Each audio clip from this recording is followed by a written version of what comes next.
I pledge allegiance to the flag of the United States of America and to the republic for which it stands, one nation, under God, indivisible, with liberty and justice for all. Deb, would you mind sitting in the secretary meeting? Oh, sure. Unless Mindy shows up. Okay, so you can roll call, please. Shelley, Present. Gary, Present. Latrell, There. me. How do you do that? There. And then our representative Jake, and Oh, then, I'm sorry. are you visiting us, Santos? Do we put you down as a visitor? Sure. Okay. So the next item is approval of the agenda. We each have a copy. Are there any changes or corrections to the agenda as proposed? There being none, then the agenda passes. Are there any comments, questions from community or audience members? Being none, we would normally at this time approve the minutes from our March 4th meeting. I don't believe Mindy distributed them prior to this meeting. She was probably going to bring them. So we will postpone last meeting's minutes to be approved next meeting. So now, old business. This is kind of a recap of what's happened since March 31st. On March 31st, the village council approved to proceed with the version we had at that time. And as the village sent the proposed ordinance language to legal counsel, our committee was also instructed to send it to Dark Sky International for evaluation. Then these are more like bullet points, they're not really agenda items, they're my outline of thinking. So from from legal review, Santos was kind of intermediary there. What we received back was mostly modifying the ordinance so that certain sections that were addressing other sections in Title IX were under those sections, like signage was under the signage one.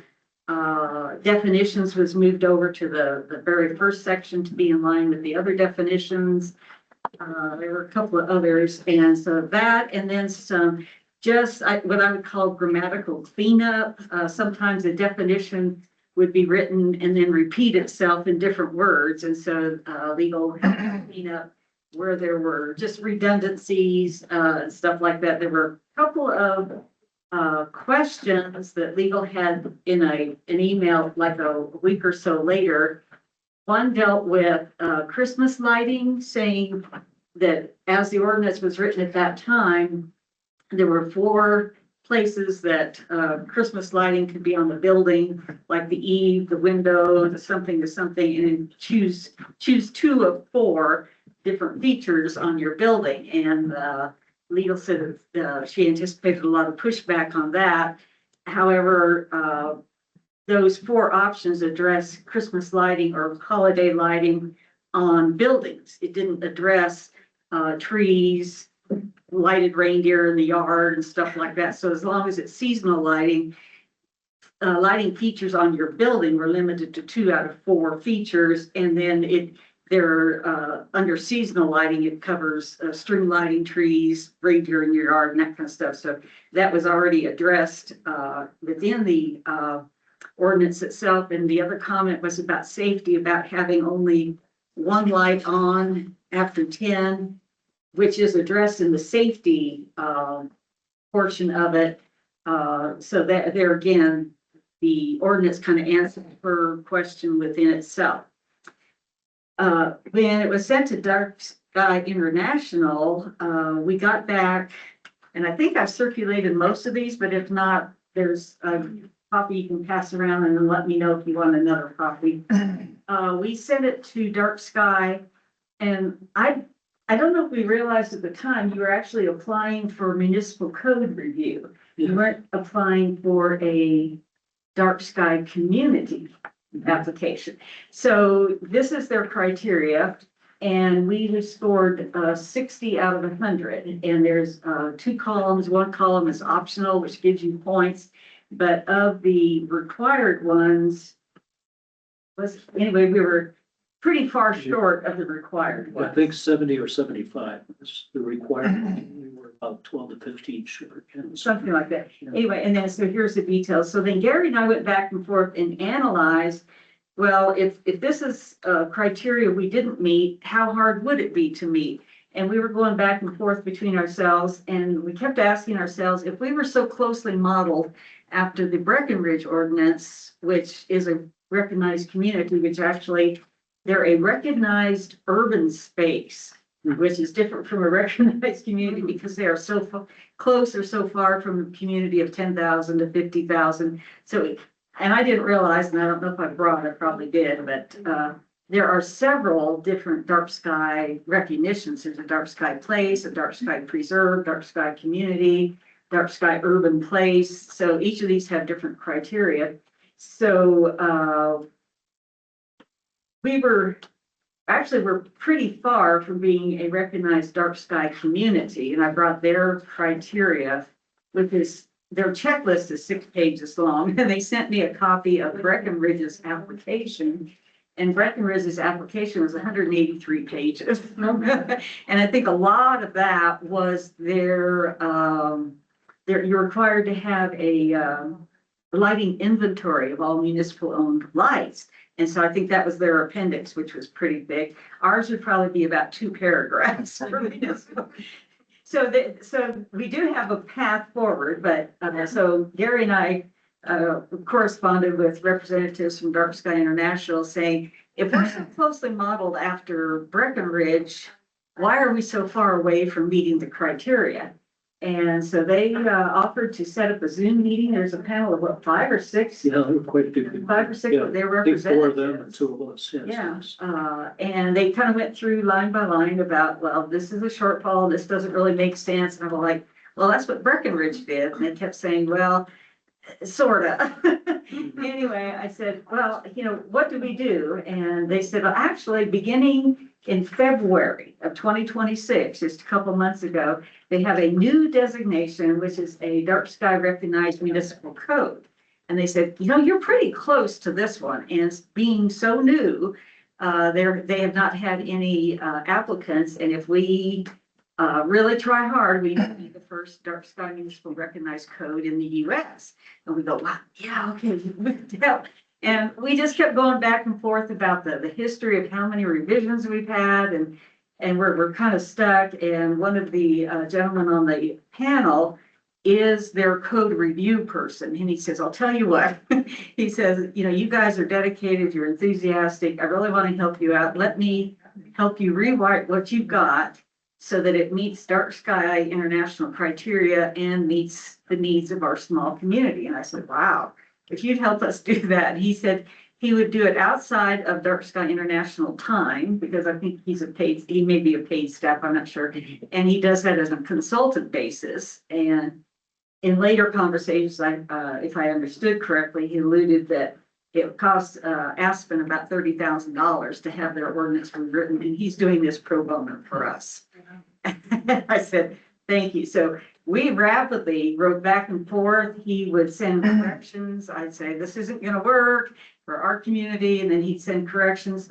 So finally, over several weeks' time, we came to what is now the May 12th or May 21st version.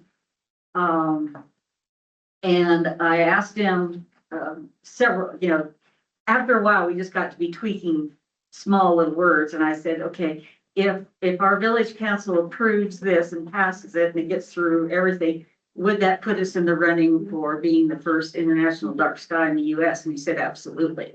And he said he would help us fast track it. He also said that there were a couple of communities that were also in process, and he thought they might be presenting theirs in July. So we're really trying to and then he talked about final approvals, at least for Dark Sky community recognition, other recognitions, is done by a panel. And so I'm guessing, this is just my personal guess, that the panel will be meeting in July to approve any that have been submitted prior to that. So again, I think if our submission is early on, that will give us hopefully a leg up. So that's the evolution of that. And then in the Can I meantime, interrupt for a Sorry, second? yeah. Is there a price for that submission? I believe so, $750 or something? maybe, Yeah. yeah. Have we spent any money yet? Just my money. I did the 250. Well, because council had approved to I do know. that, so I asked the question because I suspect if you've already paid personally that way, Clerk Strickland, could we apply for reimbursement if council approved that? It was already approved, Yeah. so we'll just need the receipt. So I just give a receipt to them and they'll, okay. Give, me the receipt and Okay. I'll deal with the finance All right. department. Thanks. Mhm. So that was the initial application fee. That was just like for an initial review. We had to have something passed Yep, by a governing body to say, this has been passed by our governing body, what do you think? It just couldn't have come directly from the committee. right. And so same thing with the next version as well, that it has to be passed by a municipal body in order to be reviewed by Dark Sky International. So then Latrell and I met with informal meeting with planning and zoning on May 7th because it was, I finally, the little light went off that because we're under Title IX, yes, that planning and zoning has to approve any changes to Title IX. So we met with them. And that was probably in the middle of my going back and forth with the representative from Dark Sky International. So there were probably many changes, a few changes after meeting on May 7th. And at their meeting, they did get a copy and we asked, I'm trying to think if that was that, yeah, that was that meeting with them. We gave them a copy of what it was at the time and asked each of the planning and zoning commission members to please review and see if they had any concerns, questions, and get back to us before our meeting so that if we needed to modify anything to satisfy concerns that they had, we could do that now.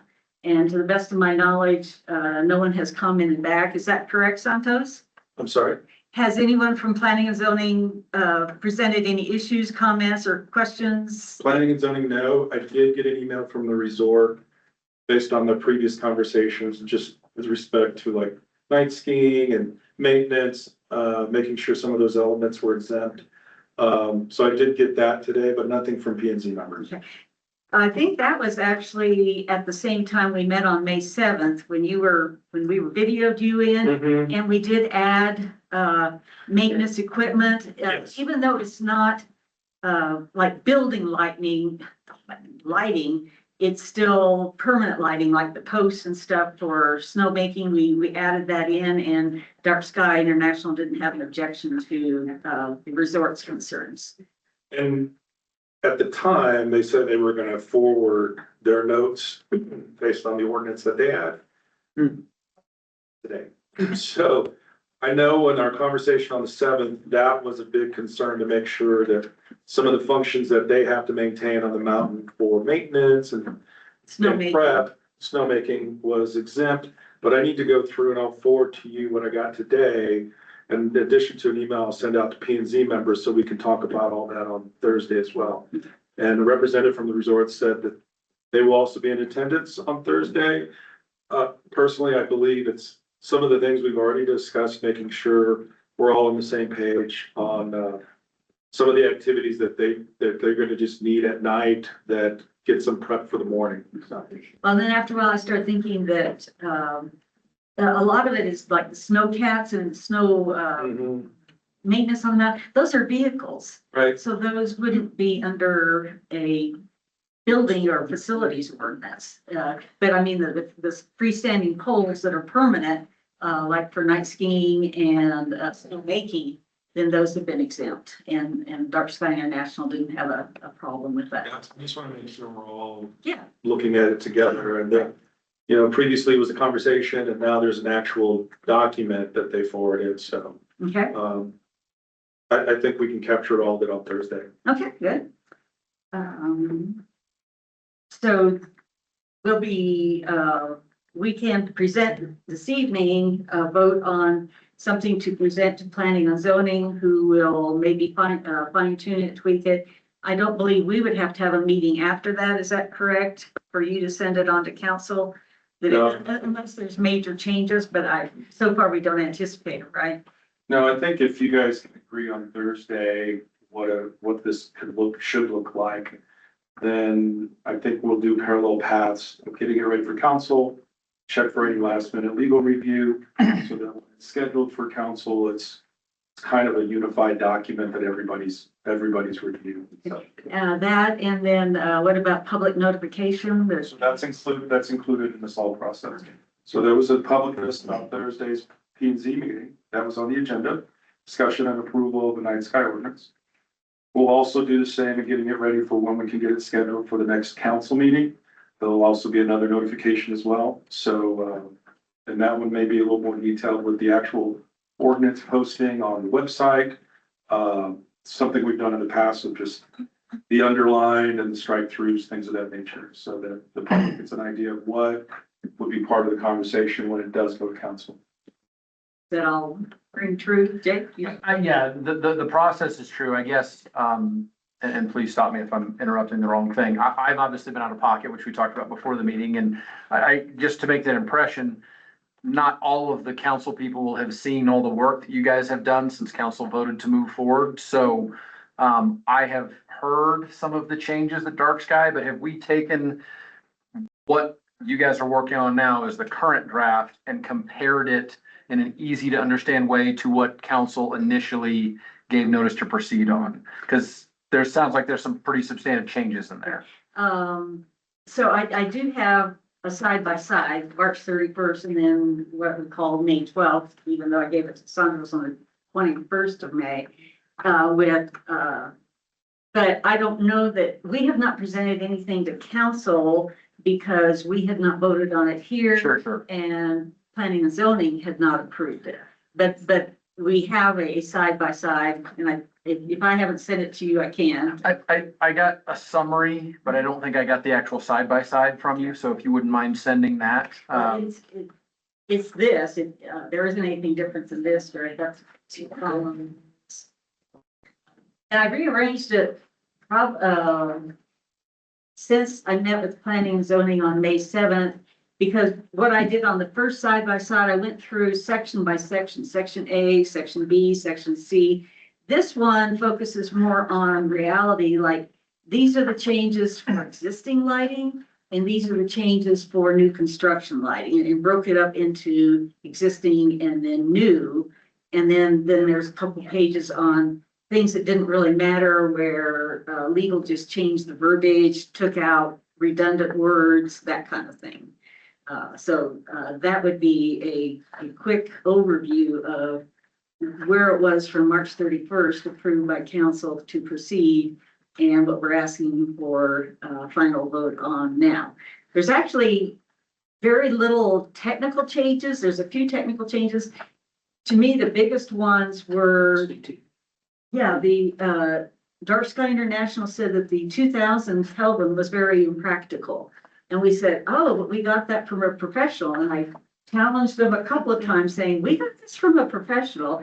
And they said, well, you may have been misled a little. I think they were being very professional themselves and not criticizing the information we got. Anyway, 2700 Kelvin is their recommendation. So I said, well, that's easy. That's Lenient. that's an easing of restrictions. And the other thing is they built in a lot of doors. Like we had, on the March 31st, proposal said that for existing lightings, all existing lighting had to be retrofitted within 5 years. And Dark Sky said, that's not necessary if you turn them off by 5. So people have a choice. By 5? By, Okay. 10, yeah. 5 in the winter, 10 in the summer. I'm kidding. But, so they built in a lot of oars for us. And I said, what, the council really appreciate it because, we lack a lot of staff here in Angel Fire to go out and measure lumens, measure light flow and things. So they built in a bunch of oars, even on the new construction, you can have a maximum of so many lights or a maximum of so many lumens or a maximum of so many this. So a new build can have choices as well. And planning and zoning felt that that was a real good option for our community when we don't have someone that can go out to the light meter at night and keep checking for compliance and such. So I guess the only question, and just because I know how much there was back and forth on it, was, let's assume that that's right, that most of this is all cleanup. So section J, the single family residential, this is the 6+2, which is now changed to, if I'm reading this right, so single family residential shall not exceed 2.5 lumens per square foot of the living area, never exceeding 12,000 lumens per dwelling, or 2 fixtures to the main entrance, 1 fixture per secondary entrances. And so you start with 6, but instead of 2 per, you get 2 at the main and then 1 per secondary doors. And then, and homes larger than 4,000 square feet of living space shall not exceed 12 total, 10 total, 7 total. So that is a decent reduction in the overall count, I guess I would say. Did planning and zoning have any feedback on that particular section? Just, Not that I have heard. No, not yet. okay. They did talk about it during the discussion. Well, I just asked because Yeah, that- the work that was done before council gave notice to proceed is we went through with a couple of particulars. One builder whose chair you're sitting in right now, and went through kind of current builds to see, okay, what would the 6+2 do, right? And in that case, all of the recent homes he had built actually would have met that standard. It would have required, different shielding or the different Kelvin temperature, and that's a minor change as opposed to the total number. So I'm just curious, how, Well, the feedback I got from Rep. Scott International when we counted up a typical home and said, the way they're counting by lumens, which is Right. difficult for us. And so he kind of did a mental calculation or an actual calculation of how many total lumens that would be per acre, because we're avoiding lumens per acre Right, calculation. right, So that's when he came up with the 6+2 for the main, 1 other, and he said, with using this criteria, you should be underneath the total lumen per acre count. He said that would be using the 950, which is the maximum fixture. per fixture, If yep, you moved it down to, and your fixtures were 800 or 650 fixtures, then you can go to the other criteria and using the lumens per square foot. got it. So So if you want more lights, make them less per, less bright, and then you get more lights, but then your calculation is based on the square footage of your home. got it, So it's still scalable for the size of home. okay. So that's how all the ors are. Sure, sure. Yeah. And I remember you had gone through on the phone with me some of the other, pullbacks, like the 10 PM, as opposed to you have 5 years to do this. Mhm. That's totally fine. That's the only one where we are, I would say, more restrictive than the original version that council voted on. Is that a fair assessment at this I point, think you so, think? yeah, Okay, yeah. You're right. But there again, there's some ors built in Sure. there sure, where you could have more lights, just less lumens per fixture. Yeah. And if I still understand a conversation we had long ago, that it's not, the fixture determines the lumen output, not necessarily the bulb. right. The fixture's weighted for a maximum amount of And electrical so if their output. fixtures are 800 or 650s, they can have more and then be under the lumen per square foot, Gotcha. so they can choose. Okay. It actually makes sense. Oh my goodness, didn't have Well that. done. Yeah. Well, I mean, I've been going through this. Okay, so, according to my bullet point agenda, so we're ready to, vote on the version, I call it May 12th. And I think Deb, you had a comment, and I actually put it in. Did I? Yes. And it's really a redundancy, under paragraph B, general provisions. BA, general provisions, the ordinance applies to all municipal and privately owned sources of outdoor lighting being installed. Oh, that was another thing that Dark Sky, I wanted to make sure I clearly understood. He inserted the word being installed, retrofitted, or replaced. So that then made it a whole big difference that comparing currently installed versus being installed. And that's a big difference of existing versus new builds. So under all sources of light being installed, retrofitted, unless specifically exempt. So that's in A, and then we added, okay, then even in the one passed or voted to proceed on March 31st, there were the 10 p.m. cutoffs. And I unhighlighted it for myself. Anyway, your concern was that signs, it didn't seem like signs had to be turned off by 10 or at the 1 hour after close of business. So I inserted the word and signs, even though it should be covered or understood under the word all outdoor lighting, but I put in signs just to be specific. You do have language in the sign ordinance with respect to like these digital signs. At a certain hour, they have to turn off, and the only thing they can display is like time and temperature. And so you do have some where it's newer, where we see these types of signs, where we try to capture that language.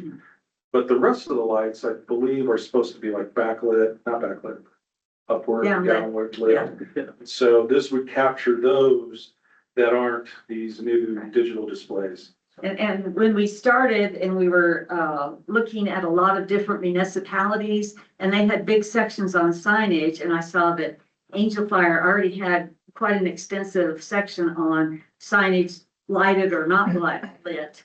And so then we tried to do very minimal in the lighting ordinance because it was already covered. We didn't want to end up conflicting or overlapping. So, I did want to make sure that everybody knew though that these digital signs have provisions built into it that it's at a certain hour, it's just time and temperature or nothing. You know, they can start them off, so. Well, might I add that I've noticed, at least, from my perch, about 1,000 feet higher than there, I can see that it gets darker after around 10 or 11 o'clock at night here, significantly darker. Yeah. Then I guess you can't see the car wash. Well, no, but it's still there. There are problems. Okay, it's under big B, little c. Legal non-conforming lighting, it was written for non-residential properties shall be extinguished between 10 and sunrise or 1 hour after business. And I just put non-residential properties and signage so that we know that a non-residential property includes the signage. So that's the only change I had since we reviewed the May 12th version. So we will call this one May 26th version. Any other questions, discussions? You think that may be I guess I'm thinking of, that's the only provision I see. I don't think that planning and zoning, if they haven't had huge comments to this point, are gonna have huge comments. We'll have to integrate the resorts comments and to be clear, the committee has always been very supportive of, like, we're not trying to mess with night skiing or snowmaking activities. You know, that is the golden goose after all that keeps us all here. So, the exterior lighting on new builds was just something that I had specifically spent a lot of time with the mayor going through. So I'm just sitting here trying to decide, put that in front of him before it gets to council is kind of what I'm considering. I think you should keep your plan for P and Z for this Thursday intact, but it's probably worth, okay. you know, sitting down with him on that particular section going, let's not go through everything, but that's the one that he had the most care about. He liked the solution of the additional doors. Because if you have a home that has 8 separate exterior decks, they're all gonna have a door and there's another light. And that 2 per door was doing a lot of work there and getting the total count higher. I don't think that what they have here is a bad system. It's just a little more convoluted than what was there before, so I wanna make sure and take the time to walk him through that a little bit, so. And I think at this point, what's here is good. If it is not what fits Angel Fire as a community, then and we change that calculation, we may not be eligible for some recognition. So you would have to determine how much value there is to that versus the different ways of calculating. Because like I said, we've gone through line by line, but Dark Sky International, they've been very helpful, Yeah, especially the pro bono price. for sure. That, and I, again, challenged them a couple of times, well, we modeled this after Breckenridge, what's the difference? And he said the difference is they also have a NIT calculation. And it ended up being, this is your count, 6 + 2 for door. And it must be below such that ended up being a lumens per acre. So that's where he's giving us, if we just want the simplicity of the math, this would get us, this number of fixtures would get you below what they would consider proper lumens per acre. And then that way we're not calculating lumens per acre. For sure, for sure. I just went back and looked at what you sent me. It's different than what you have there, so if you would send me the updated one, Give you these and. that's fine too. Yeah, if you want to leave me the paper so I can sit down with them and say, here's the current rubric that we spend a lot of time on, which again is fine. We are aiming at the dark sky thing for sure until we hear differently, so And so keep forward. they did mention when we had the Zoom meeting that since this is a new designation, it's Rick Uding was my contact person, and he's going to eventually push that anyone applying or any community applying for dark sky community recognition would have to have a municipal code recognition first. Start that way. Yeah. So, but. Which makes sense. I think I mentioned to you and the others, it looks a lot to me like our Firewise committee right now, where you have to pass an ordinance that is to their specifications, but that doesn't get you Firewise community status. You then have meetings and cataloging and inventory and things that you have to do as part of that process. And this sounds pretty similar. So not confusing there at all. It makes sense in their world too. Okay, are you gonna do this? Let's see your code. And then Right. most municipalities, for us, we think if we move forward 3 spending cycles, we'll finish all of the village-owned lighting, the street lights, buildings, all of that. So for some municipalities, they may space that out over 5+ years if the cost is high enough. So I think we can adopt the municipal code and then walk through the community process fairly quickly. They kept emphasizing that the 2 bigger hurdles is, the inventory of municipal lighting, like, let's 2 paragraphs, and public education. You have to have so many public education events and Yep. such. And I thought, well, that's reasonable as well. Yeah. So if there's no other questions or discussion, then we would need, Just one question, when would we get started on that phase? that would kind of be up to, Well, so if you're targeting the early June council meeting, it would not be formally adopted, assuming P and Z adopts and assuming council adopts, whatever that's gonna be June 12th or whatever that first June 9th. 9th is. You're still changing an ordinance, so you're gonna have the, public notice, couple of meetings there. Probably October or August 1 would be as soon as you would have full formal adoption, if everything stays as is. well, this is where I'm getting different information from you and Santos. It sounded like once P and Z voted on it Thursday, that the legal and the public notice could go out because it's a planning and zoning issue. So I'm getting different It information. could, I see what you're saying. So you're saying you could start the public notice clock this Thursday at P and Z? Right, if everything goes well at P and Z and they want to move forward with the recommendation for your council to consider. Yep, That's meeting 1 of 2 Yep. that you need. And so we just have to make sure that the notifications that timeline is satisfied because it's a code, because it's an ordinance amendment, right? Right. So the 10 days, the public notice in the paper, posting on the website. I just don't know what your schedule is for June. I know that, there may be some challenges in quorum. And you guys might be adjusting accordingly. Yeah. But in theory, that is a possibility, you know? But in theory, that would only shave a few weeks. You're talking about maybe that moves it up from August 1 to mid-July at the most. Early Right. July, mid-July, late June, one of those. Again. If everything goes smooth on Thursday, that's a scenario. Yep, It is also possible that Thursday requires more conversation. sure. So P and Z has another meeting scheduled for the following Thursday, which is their standard normal meeting time. Yep. And so I don't want to speculate too far ahead because we still have to get clear of that first P and Z meeting. Right. And I don't want to speculate overly one way or the other. Just, it's really challenging to set a calendar out knowing that we still have to take a vote. Sure. So again, I don't see issues with it, but I'd rather secure that. And then we could talk about the next steps.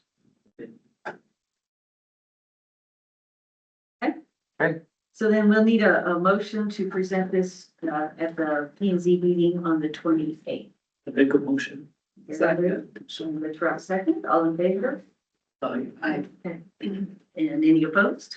Okay. So we're invited to the P and Z meeting Thursday. And then I will give my copies of full ordinance and the side by side if Yep. you have a chance to meet with the mayor. Yep. And then Santos, did you say at tonight's meeting, you were gonna just give the council a heads up? Yeah, I'm just gonna give them an update of where you are in this process and that we have a special meeting on Thursday with P and Z. Another meeting if needed with P and Z next Thursday, the following week. That we did get comments back formally from the resort today.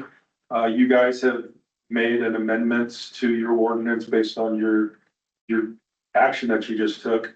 And just get them up to speed of where it is and where, you know, in the process of things. I don't know that I want to highlight elements of the ordinance just yet, but I do want them to understand that this has continued to evolve. I will say some of the last comments that you just made about non-conforming lights, you know, previously there was, well, you have 5 years to bring them into compliance or just turn them on, right? And that's a new thing. That's new, right? So I may share that with the council, but understand we still have to do this formal step at P and Z regarding signage, new construction, all the athletic lights, the mountain and what should or shouldn't be exempt. That I think is a good conversation that we'll have on Thursday. Thursdays, there was only 2 agenda items, this ordinance and the comp plan discussion. So I think we're deliberate not to put any other action items. The only action item is this ordinance that you guys are considering. Comprehensive plan is just a discussion of where all the draft chapters are. And incidentally, I took your comments on your draft chapter and went ahead and integrated those, say night sky instead of dark sky. I captured more data from your goals and mission statement to place into that narrative. So all the comments you gave have been incorporated into that draft. So if there's any other photos you'd like to send, please do, and I can incorporate that in the chapter too. I just have a sunset with your chapter, which, You know offhand how the agenda is? Are we first on the you're agenda? first on the agenda. I'm trying to capture night sky, right? If you have a photo, if you have a good night sky photo you'd like for me to put in your chapter I do. comp plan, I do. please email it to me Okay. and I can incorporate. I got a great I got a photo. night sky video. I can't put a video in the plan. Oh, okay. Because it's a hard print, but I have a really great photo of an airplane on the tarmac with the sun setting for the airport section, which that's great. I got some photos of the hot air balloons over the over Angel Fire and the tourism chapter. So if there's anything you'd like to add, please just send me an email. It looks like I'm about to get one. Yeah, you're just about to get one. And I can send the one from the last, it wasn't this past spring, but the one before when we had the night party out by the Allen Field. And you have your little laser pointer. and stuff. Yes. That's That's a good one. Why don't you That's an send it to- education and stuff, so, okay. If there's no further business, questions, comments, then we'll adjourn at 4:42. Thank you very much.